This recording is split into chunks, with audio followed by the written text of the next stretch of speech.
Now we are about to start with the third lecture of 11th physics.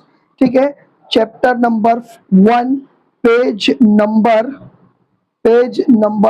5 1.4 है measurement of mass. ठीक है, time भी पढ़ लेंगे, पहला मेजरमेंट ऑफ मास। तो हम लोग एक अभी हिंदी में बट्टा बोलते हैं उसको, जो 1 किलो का रहता है, वो 1 किलो को 1 किलो जो वजन है, वो वजन को उतना ही क्यों माने 1 केजी, या कैसे माने। तो उसकी हिस्ट्री बता रहा है कि जब कभी भी कुछ भी ऐसा था नहीं, उस टाइम पर एक एलॉय, क्या था, एलॉय। एलॉय आपको पता होगा, साइंस 1 चैप्टर नंबर 8 में अपने पढ़े थे। दो मेटल्स को मिलाकर जो है हम लोग बनाते हैं। यहाँ पर जो दो मेटल मिलाए गए थे उसका नाम था, सेकंड लाइन में लिखा हुआ है प्लेटिनम एंड इरिडियम। ठीक है, प्लेटिनम एंड इरिडियम। ठीक है, ये दो को मिलाया गया, प्लेटिनम एंड इरिडियम। ठीक है, ये लोगों को मिलाकर एक एलॉय बनाया गया है। किसका कितना प्रोपोर्शन लिया गया है वो नहीं बताया गया है। ठीक है, लेकिन ये मिलाकर जो है एक वजन तैयार किया गया है इन ईयर 1889 में। और उन लोगों ने उसको क्या बोले कि भाई ये जो वजन है इसको ही 1 किलो मानो। समझ में आ गया। ठीक है, और इसको क्या करें, म्यूजियम में रख दिए। क्यों? क्योंकि जितनी भी साइंटिफिक चीजें रहती है, फर्स्ट टाइम जब इन्वेंट होती है तो उसको म्यूजियम में रखा जाता है कि भाई first this instrument was preferred, या फिर उसको लिया गया था इस्तेमाल में। समझ में आया, उसको म्यूजियम में रखे। लेकिन और सारी दुनिया को उसी वजन का जो है बट्टा बनाकर दे दिया गया। लेकिन कुछ सालों बाद जब इन लोगों ने उसको म्यूजियम में से बाहर निकाले तो पता चला ये जो एलॉय था, ये जो एलॉय है जो प्लेटिनम और इरिडियम से बनाया गया, due to the atmospheric connection, इसके ऊपर हल्का सा ऑक्सीजन का लेयर आ गया, जो इसके वजन में 0 पॉइंट समथिंग ही सही, लेकिन चेंजेस आ गए। अगर चेंजेस आ गए तो उन्होंने बोला भाई टाइम जैसे जैसा गुजरेगा हो सकता है कि ये 1 किलो का वजन जो है ये हल्का सा डिफर करेगा, ज्यादा बढ़ जाएगा। तो इसीलिए इसको हटाया गया। बोलो समझा। अब इन लोगों ने बोला भाई कुछ ऐसा करो कि जो ऑक्सीजन से रिएक्ट ना करे, जो धूल डस्ट वगैरह से भी कुछ उसका फर्क ना पड़े। तो इन लोगों ने क्या किए, तो याद रखो, इन लोगों ने करंट का इस्तेमाल किए। करंट से वजन को डिसाइड किया गया, करंट से वजन को डिसाइड किया गया। तो समझ में आ रहा है करंट से कैसा। तो देखो क्या किया गया, एक वजन वो जो होता है ना, तराजू लिया गया। सपोज अपना तराजू टेढ़ा है, ठीक है, एक तराजू लिया गया सपोज। ठीक है, एक तराजू लिया गया और उसके अंदर अच्छा वाला अच्छा वाला मतलब जो पोल्यूटेड ना नहीं था, वैसा प्लेटिनम इरिडियम का 1 केजी यहाँ पर रखा गया। अब यहाँ पर ये जो था, ये ऐसा मेटल से बना हुआ था, ये जो था ना, ये जो वजन करने का ऐसा मेटल से बनाया गया था जो इलेक्ट्रोमैग्नेटिक हो सकता है। इलेक्ट्रोमैग्नेटिक समझा, मतलब कि अगर इसके अंदर करंट सप्लाई करेंगे तो इसके अंदर मैग्नेटिज्म क्रिएट होगा। समझ में आ गया। अब इन लोगों ने इसके अंदर करंट के जरिए से मैग्नेटिक फोर्स को जो है बढ़ाते गए with the help of current. जितना करंट बढ़ाएंगे उतना मैग्नेटिक फोर्स बढ़ता जाएगा। ये फोर्स इतना बड़ा है, इतना बड़ा है, इतना बड़ा है कि ये दोनों इक्वल हो गए। अगर इक्वल हो गए तो हम बोल सकते हैं कि भाई इतना force of magnet, electromagnet is equal to 1 kg। अब ये जो इलेक्ट्रोमैग्नेटिक फोर्स है, ये ना हवा से, ना पानी से, ना धूल, ना मिट्टी से करप्ट होगी। मतलब समझ में आया, पोल्यूटेड नहीं होगी। समझ में आया क्यों? क्योंकि वो ना दिखने वाली चीज है। तुम लोग को समझ में आया। तो याद रखो, आजकल का जो 1 किलो का बट्टा है या 1 किलो का जो भी बेसिक यूनिट है, वो किसके जरिए से है? करंट के जरिए से। करंट के जरिए से क्या क्रिएट कर रहे हैं? इलेक्ट्रोमैग्नेटिक फोर्स क्रिएट कर रहे हैं। ये फोर्स इस मतलब वजन को 1 kg को बराबर करता है। बस, तो वो फोर्स की वैल्यू उन लोगों ने कैलकुलेट की है या फाइंड आउट की है, और वो फोर्स का जो भी नंबर आया है, that number resembles the 1 kg। बोलो समझा। समझा। तो ये इस तरीके से किया गया। ठीक है, अभी ये हटा दूं। खैर आप लोग को तो ये फिलहाल पोर्शन में नहीं है। तो अब आ जाता है 1.5 मेजरमेंट ऑफ टाइम। ठीक है, ये थोड़ा सा फास्ट इसलिए करा दिया क्योंकि आप लोगों को नहीं आने वाला है। अब आता है क्या 1.5, ठीक है, मेजरमेंट ऑफ टाइम। अभी देखो टाइम को सबसे पहला कैसा उन लोगों ने वो किए, मेजर किए। जब घड़ी नहीं थी तो कैसा देखेंगे कितना बजा कितना नहीं बजा उस टाइम पर। याद रखो ड्यू टू द या फिर it was depending upon the rotation of earth के रोटेशंस के ऊपर डिसाइड करते थे टाइम। कैसा, नून टू नून, ये अली बेटे वाला नून नहीं है, नून टू नून इन लोग डिसाइड करते थे। अब नून मतलब क्या, यानी कि दोपहर के 12 बजे से लेकर अगले दिन के दोपहर के 12 बजे तक। इसे कहते हैं सोलार डे। इसे क्या कहते हैं, नो डाउट इसमें नाइट भी आती है, लेकिन सोलार डे से शुरू किए, सोलार डे पर खत्म किए। सोलार मतलब क्या, जब सूरज निकला हुआ रहेगा उस टाइम से। अब आप बोलेंगे सर अभी तो घड़ी निकली नहीं थी तो 12 बजे कैसा, मैं आपको समझाने के लिए बोला। उन लोग नून मानते थे, समझ में आ गया। अब नून कैसा पता चलेगा कि भाई घड़ी तो आई नहीं, कैसा पता चलेगा कि 12 बज गए हैं अप्रोक्सीमेटली। तो याद रखो 12 बजे उस वक्त को कहा जाता है जब सूरज की रोशनी ऐसी होती है कि हमारी शेडो हमारे पैर के नीचे ही रहती है। तो उस टाइम पे एग्जैक्टली 12 समझ में आता है। तो उन लोगों ने इसीलिए नून को जो है स्टार्टिंग पॉइंट माने। अब समझ गया। और वहां से उन लोगों ने क्या करे कि रोटेशन के बेस पे, क्योंकि रोटेशन होगा तो ही ये नून वगैरह चेंज होगा, तो ये मानने लगे। लेकिन एक प्रॉब्लम आ गई, ये मानते थे कई सालों तक माने, लेकिन साइंटिस्ट लोगों ने जब यानी कि इवोल्यूशन मतलब साइंस में डेवलपमेंट आया तो पता ये चला कि भाई हमारा जो अर्थ है अपने ऑर्बिट में, ये सन है suppose at one of the focus है सपोज करो, तो कुछ कुछ जगह पर ये स्लो चलता है, कुछ कुछ जगह पे थोड़ा सा ये फास्ट हो जाता है। समझ में आया। अगर ये बात सही है, अगर ये साइंटिस्ट लोग सही बोल रहे हैं, तो भाई अपने नून में जो टाइम है उसमें कहीं ना कहीं कुछ टाइम जल्दी भागनी चाहिए घड़ी, कुछ फास्ट भागनी चाहिए। ऐसी घड़ी क्या बनाएंगे, कैसे बनाएंगे। तो बेहतर है कि इसको अवॉइड किया गया। बोलो समझा। नून टू नून या सोलार डे वाला कॉन्सेप्ट अवॉइड किया गया। समझ में आ गया। तो फिर उन लोगों ने क्या किए, तो उन लोगों ने देखो एक चीज की है, ये हटा दो, नून टू नून या सोलार डे, अभी लोगों ने ये हटा दिया। ठीक है, अभी क्या किए, इजिप्शियन यानी इजिप्ट वाले जो लोग हैं, इन लोगों ने 12 घंटे का डे माने और 12 घंटे का नाइट माने। बोलो समझा। अब तुम बोलेगे सर घड़ी बनी नहीं तो घंटे 12 घंटे कैसा आ गया। सॉरी मैं एग्जैक्ट कॉपी कर लिया आदत है अपनी कॉपी करने की तो 12 घंटे की जो है नाइट माने। अब ऐसा क्यों माने, तो याद रखो एक्चुअली ओ मुर्गी का अंडा, याद रखो कि एक्चुअली इजिप्शियन लोगों ने ये ऑब्जर्व किए कि रात में उनके जो आसमान है उसमें 12 स्टार्स, मेरी तरफ मत देखो प्लीज, 12 स्टार्स होते थे। ये 12 स्टार्स को कहा जाता है डेक्कन। क्या कहा जाता है, डेक्कन्स। इन लोगों ने बोले ये 12 जो है थोड़ा अलग अलग टाइम पे ज्यादा ब्राइट हो रहे, ज्यादा अलग हो रहे, तो इन लोगों ने बोले कहीं ना कहीं हम लोग रात को है ना ये 12 स्टार्स के बेस पे हम लोग 12 हिस्सों में डिवाइड कर सकते हैं। तभी आर्स वर्ड नहीं आया था, 12 हिस्सों में डिवाइड किए। और बोले दिन में तो नहीं दिखते तारे, लेकिन बोले जब इसको इतना माने, ऐसा मानते थे कि आधी रात आधा दिन का एक पूरा डे होता है, तो उन लोगों ने क्या करे, दिन के वक्त को भी आधे हिस्से में बांटे, आर्स में नहीं। बोले समझा कि नहीं।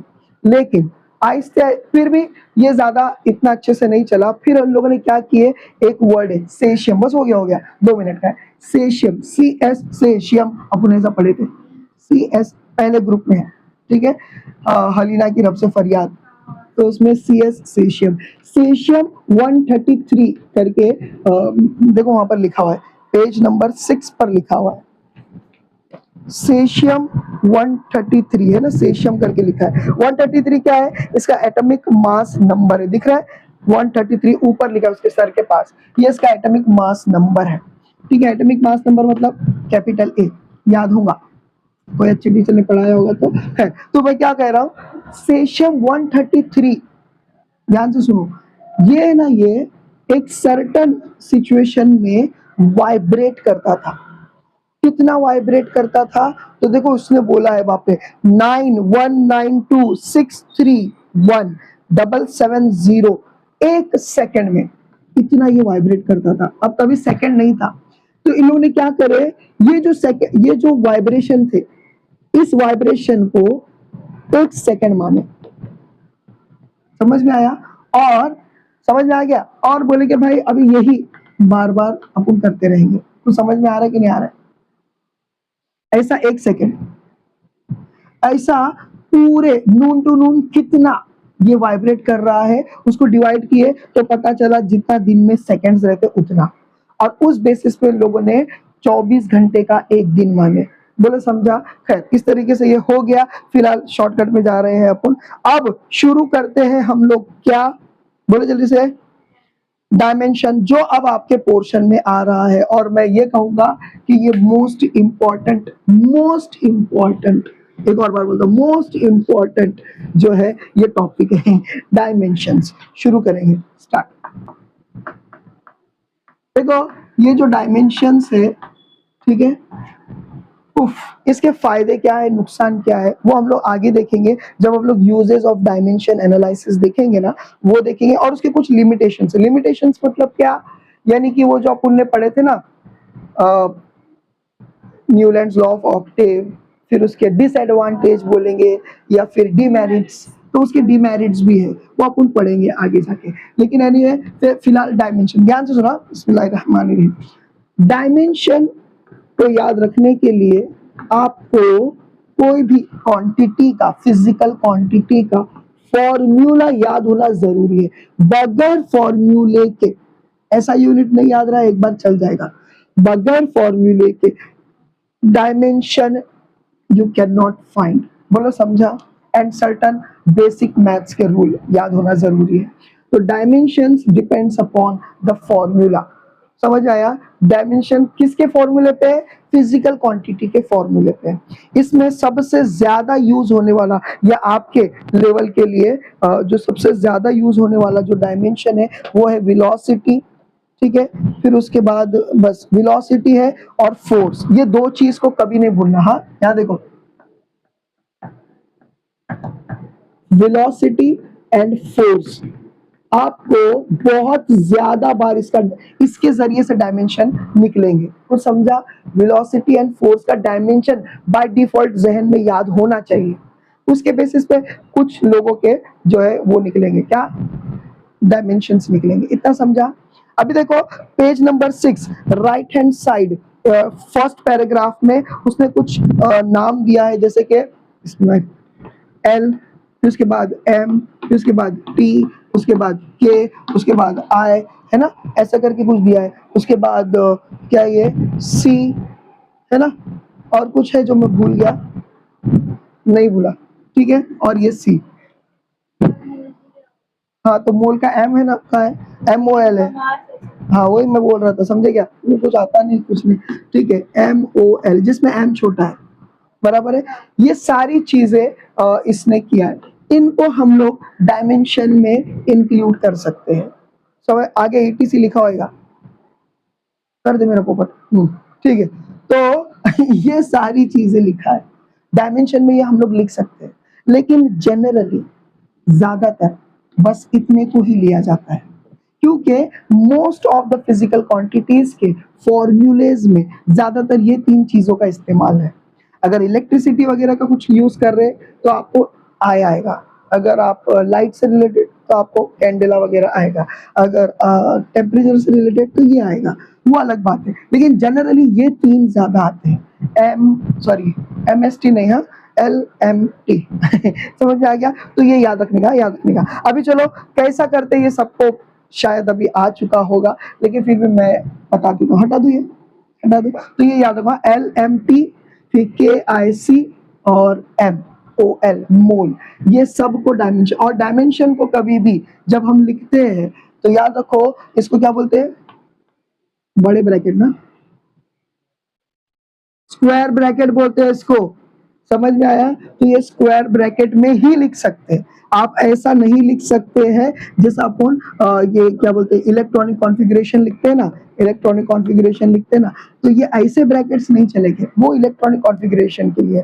समझ में आया? तो ये इससे ब्रैकेट रहेंगे, क्या बोलते हैं इसको? Square brackets. रिवीजन, ठीक है, समझ में मेरे लिए समझ में आ गया? तो अभी शुरू करेंगे बिस्मिल्लाहिर्रहमानिर्रहीम। इसने देखो इलस्ट्रेशन में एक एग्जांपल दिया है वेलोसिटी का। देखो एकदम इजी है, स्टार्ट। मैंने क्या बोला था, ध्यान से सुनो।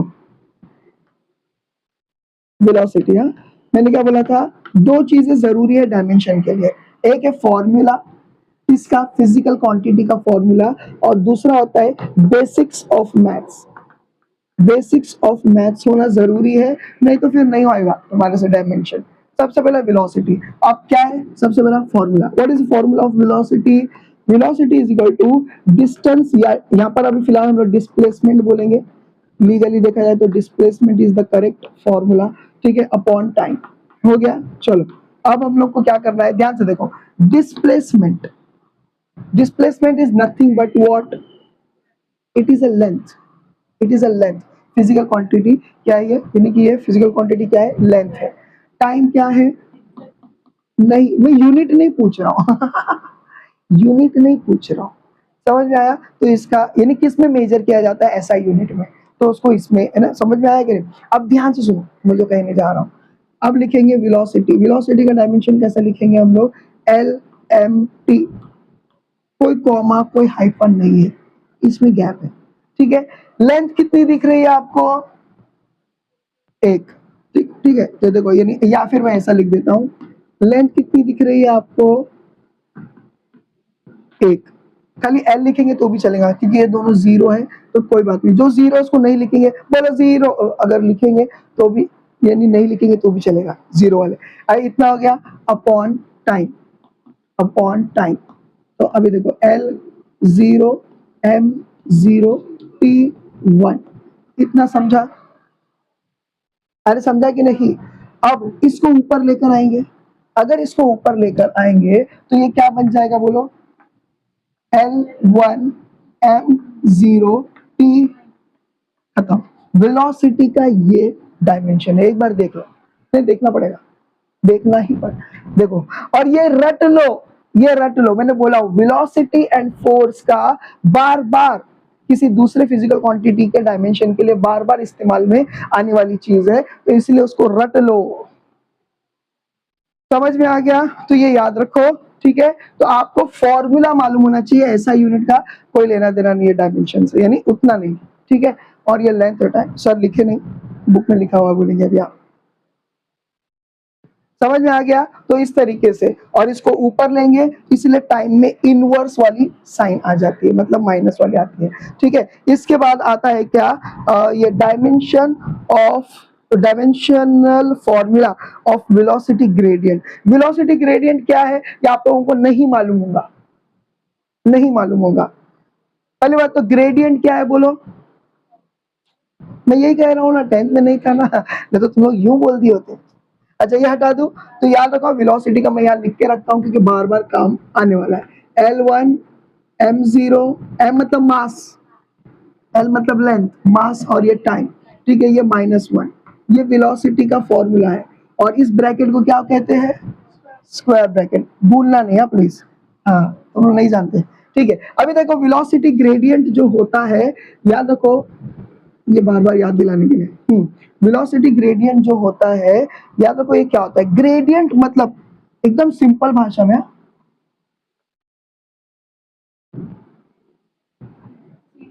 सीढ़ी, आपको लगवा, अच्छा सीढ़ी, ठीक है। ग्रेडियंट, ग्रेडियंट मतलब क्या, ग्रेड्स जो आपको स्कूल में देते हैं, A grade, B grade, C grade, दोस्त लोग देते हैं, बोलो सही है कि नहीं? हाईएस्ट सपोज करो ए है, ये बी है, ये सी है, ये डी है, और ये ई है।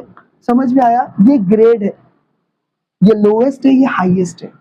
ग्रेड समझ गया, एक के ऊपर एक। अब ध्यान से सुनो, वेलोसिटी ग्रेडियंट सिर्फ और सिर्फ लिक्विड के लिए यूज होता है, लिक्विड के लिए साइंस बोल रहा हूँ, physics, 12th physics chapter number 2 mechanical properties of fluid में इसके बारे में मैं तुम लोग को डिटेल में बताऊंगा। खाली अभी थोड़ा सा मैं आप बता देता हूँ ऊपर ऊपर से, समझ में आया? वो क्या है, सपोज करो ये देखो, हाँ, वेलोसिटी ग्रेडियंट को समझाने के लिए बोल रहा हूँ तो तुम लोग को थोड़ा सा समझ में आएगा। वेलोसिटी ग्रेडियंट, ठीक है, इसको समझाने के लिए सपोज करो ये एक फ्लोर है, ठीक है, इसके ऊपर शहद का एक बूंद हमने डाल दिया, समझ में आया? अब गौर करेंगे ना आप, इसके ऐसा आपने तो कभी देखे नहीं, लेकिन इन लोग ने एक इंस्ट्रूमेंट के जरिए से देखे और बोले कोई भी लिक्विड जो होता है उसके अंदर वेरियस लेयर्स होते हैं, वेरियस लेयर्स होते हैं और ये लेयर्स ग्रेड कंटेन करता है। ये हाईएस्ट ग्रेड है जो बेस से कांटेक्ट में नहीं है, वो समझा कि नहीं? जो बेस पे रहता है उसकी स्पीड ऑलमोस्ट नेग्लिजिबल, अगर वो उतर भी जाएगा तो देखो वहां पर कुछ ना कुछ चिगड़पन रह जाता है, वो उसका पहला लेयर रहता है। तो इसकी वेलोसिटी जीरो ऑलमोस्ट, बोलो जीरो, समझ में आया? तो ये जीरो ऑलमोस्ट रहती है और सबसे ऊपर वाली की फास्ट रहती है, इसलिए वो पहला उतर जाता है और फिर ये तो कैसा पतला होते जाता है, बोलो समझा? अरे समझा कि नहीं? तो इसके वेलोसिटी में हम लोग ग्रेडियंट देख रहे हैं। ग्रेडियंट कैसा, सबसे लोअर वाला स्लो चलेगा, उसके ऊपर वाला थोड़ा फास्ट, एकदम टॉप वाला वेरी फास्ट।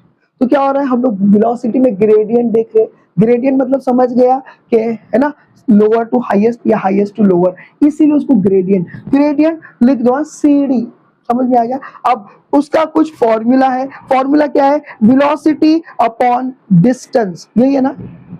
हाँ, अभी वो छोड़ दो वर्ड, खाली इतना याद रखो, वेलोसिटी ग्रेडियंट मतलब क्या, वेलोसिटी अपॉन डिस्टेंस मतलब क्या, कौन से लेयर ने कितना डिस्टेंस कवर किया, बस यही रहता उसका फॉर्मूला। चलो पहले ही बोला था वेलोसिटी को बार बार यूज करना पड़ेगा और आगे जाके फोर्स को भी, तो इसीलिए इन लोगों का याद रखो बाय डिफॉल्ट, इसका क्या है, L1 m0 और t-1। हो गया, बोलो इतना समझा? अब डिस्टेंस क्या है, distance is nothing but measured in length. क्या हो गया बे, ब्लर, जलता है मुझ पर, ठीक है, और ये हो गया जीरो ने, ये 1 है। एक्चुअली मेरे कलर से ना है, ठीक है इतना समझा? ये दोनों जीरो रहेंगे, बोलो बोलो समझा? अरे वो है ना, बार ऐसा होता है ना। अब क्या है, देखो मैंने बोला था कुछ मैथ्स का रूल आपको याद रखना पड़ेगा। मैथ्स का रूल क्या है, नीचे वाले को ऊपर लाएंगे तो क्या हो जाएगा, वो बोलो माइनस हो जाएगा। फिलहाल मैं ये सिर्फ एल लिखता हूँ, क्या बार बार लिखने के लिए, वो हो जाएगा। तो देखो अभी क्या करते हैं हम लोग, L1 बोलो सही कि नहीं, m0 t-1, ये ऑलरेडी हम लोगों ने वेलोसिटी का लिया, इनटू क्या हो जाता है L1, लेकिन ये कैसा L1 है माइनस। अब मैंने बोला था कुछ मैथ्स के बेसिक्स भी याद होने चाहिए। मैथ्स का बेसिक क्या है तुम लोग को नहीं पता होगा, लेकिन मैं जानता हूँ, ठीक है, ध्यान से सुनो। अगर बीच में मल्टीप्लिकेशन की साइन है तो पावर्स विल गेट एड, हाँ मैं बताया, ठीक है। तो देखो क्या हो जाएगा, इन शॉर्ट ये ऐसा हो जाएगा, ठीक है, 1 प्लस -1, बोलो समझा? ठीक है, m0, अभी इतना करने की जरूरत नहीं रहती, लेकिन तुम लोग को बताने के लिए, ठीक है। अब प्लस माइनस अगर ब्रैकेट ओपन होगा तो याद रखो माइनस होगा, तो L0 हो जाएगा, तो इसीलिए हमारा ये आ जाएगा, बोलो समझ आया, जीरो आ जाएगा, समझ आया? ये जीरो आ गया, फिर ये m आ गया। अब जरा देखो यही आया कि नहीं, t-1, अरे तुम समझे क्या नहीं समझे, ये ऐसा पढ़ाना पड़ता है, बेसिक ऑफ मैथ्स आना जरूरी है, इतना समझा? चलो अभी ये जो टेबल में है ध्यान से सुनो, हाँ देखो ना, ध्यान से सुनो, ये जो टेबल में है ऑलमोस्ट यही, इसी में से ही आपको पूछा जाएगा, समझ में आया?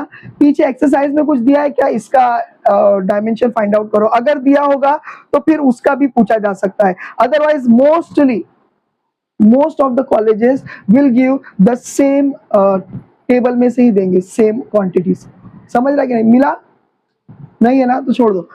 तो इतने ही ग्रीन वाला जो बॉक्स है और ऊपर जो दिया है वेलोसिटी एंड वेलोसिटी ग्रेडियंट, ये सब रट लो, रट लो, मतलब ऐसा करके दिखा देना, ठीक है? लिख रहे हो तुम? इसके बाद अभी ये 8 है, ये 8 को करके देखेंगे ताकि आप लोगों को पता चले ये आया कैसे। फिर उसके बाद कल से इंशाल्लाह 1.6 पेज नंबर 6 पर ये जो ग्रीन वाला बॉक्स है उसमें टोटल 8 फिजिकल क्वांटिटीज दी हुई है और उसका हम लोगों को डायमेंशन निकालना है। सबसे पहला दिया गया है डेंसिटी। डेंसिटी में ये रो बोलते हैं, इसको रो, RHO, समझ आया? ये रो को ऐसा भी लिख सकते हैं, ये रो को ऐसा भी लिख सकते हैं, मराठी का नाउ। समझ आया? तो एनीवे आपकी बुक में ऐसा लिखा हुआ है। याद रखो डेंसिटी मतलब क्या, अगर आप लोगों ने 10th में अच्छी क्लासेस गए होंगे तो आपको पता होगा डेंसिटी मतलब गर्दी, गर्दी, वॉल्यूम मतलब क्या, औकात। हाँ, होप सब पढ़ रही है ऐसे, अल्हम्दुलिल्लाह बहुत अच्छी टीचर। हाँ खैर, तो मैं क्या कह रहा था कि डेंसिटी मतलब गर्दी, ठीक है? और ये ज्यादातर हम लोग किसके लिए भी यूज कर सकते हैं, सॉलिड लिक्विड गैसियस के लिए भी। तो वो होता है क्या, mass into mass upon volume. देखो क्या लिखा हुआ है, मास अपॉन वॉल्यूम, वॉल्यूम है ना, वॉल्यूम ही रहता है, अपॉन है ना, ठीक है? अब ध्यान से देखो, ठीक है, ये वॉल्यूम है। मास क्या है, मास, अलमास की बेन, मास, ठीक है? और वॉल्यूम, अरे यार, मास मतलब मास और वॉल्यूम मतलब क्या, लेंथ। लेकिन अभी वॉल्यूम कैसा रहता है मालूम है, length into breadth into height, geometry में सीखे होगे तुम लोगों ने, खैर। तो ये हो जाता है मास अपॉन दिस। अगर गौर से देखेंगे ये भी एक लेंथ है, ये भी लेंथ है, भले ही उसका वो डायरेक्शन कैसा भी हो, ये भी लेंथ है। तो हम लोग इसको लिखेंगे L3, बोलो समझा? और इसको लिखेंगे M। अब समझा? अब अगर इसको हम लोग डायमेंशन फॉर्म में लिखना चाहते हैं तो क्या हो जाएगा, देखो, density will be equal to, ये P दिख रहा है लेकिन ये रो है, RHO, रो, ठीक है? तो ये क्या हो जाता है, L0 M0, सॉरी M1 और T0, किसके लिए, मास के लिए, अपॉन लेंथ। लेंथ क्या है, L3, ये लिखेंगे L3 M0, ये सब कैपिटल में रहेगा। अब वही रूल ऊपर लेंगे तो क्या हो जाएगा, ये बन जाएगा L3 और ये क्या हो जाएगा, अगर मैथ्स के हिसाब से करके दिखाऊं क्या, नहीं, अब मैं तुमने चैलेंज कर, ठीक है, ये हो गया। अब ये इंटू है, टाइम वेस्ट करने का तो ऐसा करने का, ठीक है, ये इंटू है और ये L3, बोला समझा? हाँ, अब क्या करें, चाहे तो इसको भी LMT लिख सकते हैं लेकिन मैंने फिलहाल ऐसा लिखा। अब देखो, कभी भी याद रखो, मैथ्स का रूल है कि अगर मल्टीप्लीकेशन रहेगा तो पावर ऐड हो गया, तो 0 + 3 बहुत टफ है लेकिन मैं बता दे रहा हूँ, आंसर आएगा 3, सॉरी -3। यही मैं देखना चाह रहा था कि तुम लोग को आता है कि नहीं। Very good. तो आंसर आएगा क्या, L-3 M1 T0, बोलो 0, बोलो समझा? देखो वही है क्या नहीं, बोलो यार तुम्हें यार, बोलो समझा? अब एक्सेलरेशन, चलो जल्दी, कॉपी कर रहे हो क्या, चलेगा? तो फिर एक काम करो, मुझे यकीन कब आएगा कि तुम लोग को आ गया है, तो एक काम करो, सब लोग जरा डायमेंशन का फॉर्मूला छुपा कर एक्सेलरेशन का करो, जल्दी से एक्सेलरेशन करो। सर नोटबुक में, अरे सही, चलो फोर्स, पहले देखो फोर्स का फॉर्मूला क्या है। Force according to Newton's second law of motion, force is equal to mass into acceleration, बराबर है? अब देखो मास क्या है, अगर हम लोग देखेंगे तो वो L1 M1 वगैरह वो जो लिखते हैं उसके हिसाब से ये M1 है, इनटू एक्सेलरेशन क्या है, बोलो जल्दी से। एक्सेलरेशन इज नथिंग बट, अभी अगर देखा जाए तो एक्सेलरेशन क्या होता है, वेलोसिटी अपॉन टाइम। तो वेलोसिटी का फॉर्मूला क्या है, देखो जरा, समझ में आया मैं क्या बोल रहा हूँ? वेलोसिटी का फॉर्मूला है, इसलिए बोला था कि ये याद करके रखो, L1 और t माइनस 1, ये होता है वेलोसिटी का फॉर्मूला अपॉन टाइम, या पूरा करेंगे तो भी चलेगा, अपॉन टाइम, यानी कि ये t1। हाँ, कंफ्यूजन है? अरे एकदम इजी है ना, फोर्स का फॉर्मूला क्या है, मास, मास का m1 लिख दिया इनटू एक्सेलरेशन, लेकिन एक्सेलरेशन क्या है, वेलोसिटी अपॉन टाइम। तो वेलोसिटी का फॉर्मूला वो ये क्या है, डायमेंशन m1 और t माइनस 1, m0 है इसके लिए मैंने नहीं लिखा, अपॉन टाइम t1, यही तो लिखा है इधर पे। बोलो समझ में आ गया? अब देखो क्या करेंगे, मैथ्स इसके लिए बहुत अच्छा होना जरूरी है, तो याद रखो ये तो अपन ऐसा लिख देंगे, ये m को मैं इससे मल्टीप्लाई कर देता हूँ, तो क्या हो जाएगा L1 t माइनस 1 और ये m1 कितना हो गया, इनटू क्या हो गया, t रेस टू माइनस 1, इतना हो गया। अब इसको इधर लेंगे, माइनस माइनस क्या हो जाएगा, प्लस हो जाएगा, तो याद रखो फोर्स इज इक्वल टू हो जाएगा L1 t माइनस 2 और ये m1। देखो यही है कि नहीं फोर्स का फॉर्मूला, नहीं देखना पड़ेगा। देखो L1 m1 और अच्छा मैंने t को बीच में ले लिया, ठीक है, और t माइनस 2। अब समझा डायमेंशन कैसे निकालते हैं, तो ये फोर्स का मैंने पहले ही बोला था कि वेलोसिटी एंड फोर्स का आपको डायमेंशन बाय डिफॉल्ट याद रखना है, m1 t माइनस 2 और ये क्या है, ये क्या हो? हाँ पहला m लिख दो ना, वही सही है, वो एक ही पैटर्न फॉलो करो, एक ही पैटर्न फॉलो करो, L1 m1 और ये t minus 2। Okay. So with this I end up with my today's lecture.